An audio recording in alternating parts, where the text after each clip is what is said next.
Hello and welcome back to Rollercoaster Tycoon, where we are once again in the Coaster Crazy Park.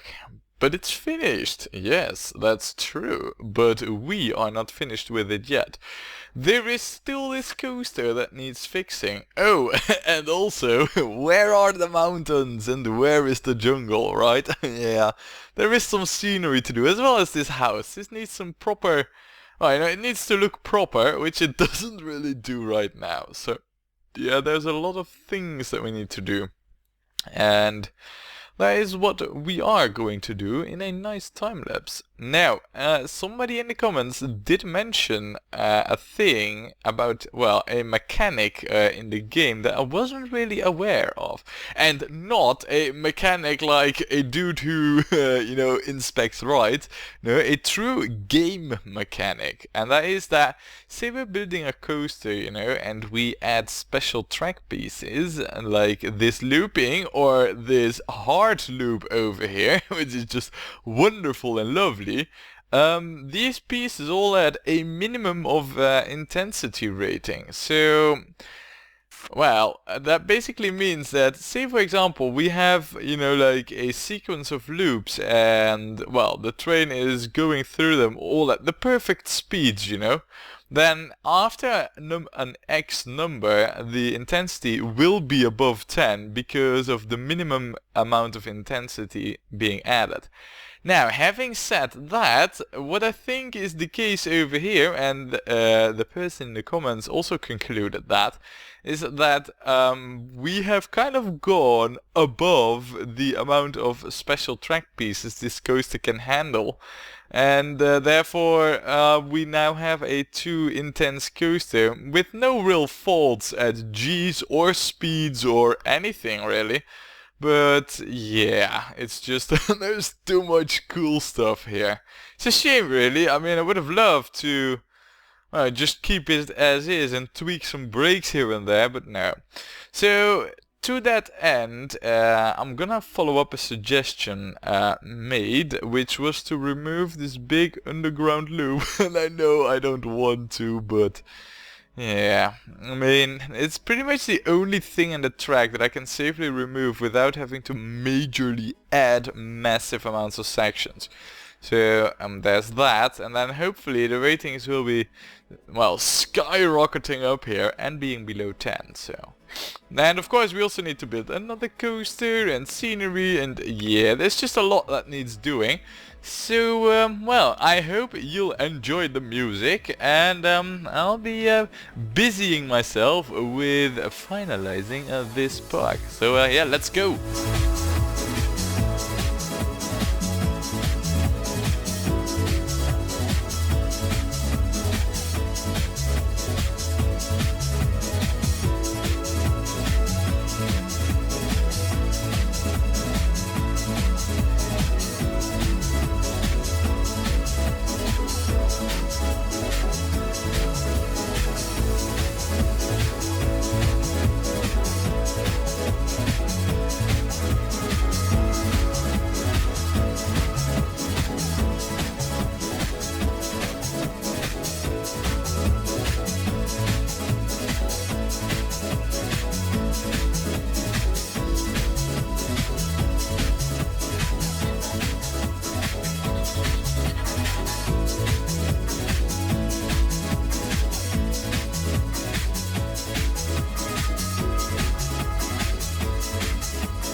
are with a park that is, well, at least a lot more heavily scenerized. And yeah, mountains, huh? We have them now.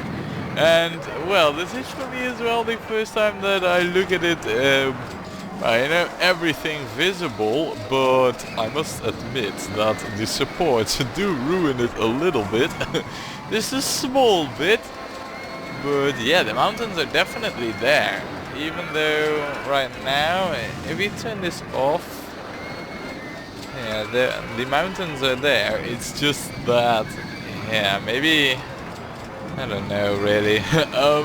See, I went with height coloring on the coaster tracks, but right now that seems to make absolutely no sense, you know, having, well, blue and white colored tracks above the jungle. Maybe I should have sticked with the terrain height as the base for what color each track piece would have had. But anyway, here we are, mountains, which I think look quite amazing, you know. Dead trees and left supplies from expeditions that went awry. Yeah, it looks like true mountains, even with some refugios out there, you know, some mountain sheds where one can find shelter if the journey becomes too long, and yeah, looks quite good. Then there is, of course, also the wild jungle as promised. Now, I must admit that not everything is jungle, because over here, you know, I really felt like if everything became just one big jungle, it would be too much of the same. So instead, I went with, you know, a little bit of a, well, remnant of what was a former desert, you know, so a little piece of Egypt, so to say, over here. Well, there's not really much, you know, reason to it as far as explanation or anything. It's just there, in the midst of the jungle. Now, one thing that I do think looks really good is the mansion over here. I mean, this was of course built all in hills, but man, right now this garden that we made... What? Hold on a second. This garden that we made just looks like utter rubbish right now. Where is the handy dude patrolling this area? You. Oh, you're trapped. Of course, why wouldn't you? Come on, what are these freaking gardens? Make them look better. Anyway, I do think that the mansion with the gardens, you know, just looks stunning, really. I mean, this really... Yeah, it looks nice, and yeah, I quite like it. Now, of course, you know, seeing how this is now all finished and all that, the one thing that I'm also very curious about is how the ratings of our most important coasters have been affected. So, over here is the entrance. Let's just quickly visit them one by one, alright? So we have the Madness in Sea, a 7, very good. Now, one other side note is that a lot of coasters crashed, and, well, you know, that's not good, of course. I mean, I'm not a big fan of that, but you have to consider that some coasters are like close to 13 years old, so they become highly unreliable, and, well, therefore, they might crash, you know, I'm just saying. That is most likely the cause for it. You need your pricing lowered, really. Lower it to $4. Are there folks going on it now? Still no. Alright, well, lower it to $3 then. Come on, go on it now. I mean, this is exactly the thing that I'm talking about, you know. A 11 years old coaster is not exactly reliable or popular, despite this coaster having almost a 7 in the ratings. That's very good. So over here, the gravity anomaly, 8.36, and then there is the fine equilibrium, 8.17. That's 2 times grand right there for ya. We then have these two, the Great Cripper, 8.5, and San Damigiano, 8.3. It's all grand so far. They've really benefited from this, I feel. Well, the Nutcracker and the Inca Incantation. No man, 9.6. Both of them really. Wow, yeah. That is some real good stuff, man. That is some proper coasters. These are. I mean, close to a 10 even, so... Wow. Wow. Yeah, that's good. Then we have Lovely Loop. This is just... Oh, look at that. 9.9. Wow. 9.9. That is just crazy. 9.9. Now that is this coaster, so I'm curious then. The Gravity Armada is 8.4. Right. So a lot of our coasters gained like half a point, you know. It's pretty solid actually. 6.2. 7 for... Wow. That's high. Good stuff all around, I'd say. And well, you know, this park, it looking as nice as it does, and just look at the money and also the guest count, by the way. When we started the time lapse, I think we had like 1900 or 1800. Just from doing the scenery, we got like, at some point I spotted 2150 guests in our park, and that was just by doing the scenery. So if done proper, you can get quite a lot of stuff done, you know, in terms of guest luring in. But I must admit that this park, you know, this scenery time lapse, I really enjoyed it. I think that this park looks stunning. If only I went with, you know, the ground height as the base for what color the coasters would be, then it would be even better. In fact, I could... no, I could repaint everything, but no, no, that's not going to happen. So, yeah, for now, I think this park is finished well, finished proper, done right, and yeah, I'll hope you'll all join me next time when we play more Rollercoaster Tycoon.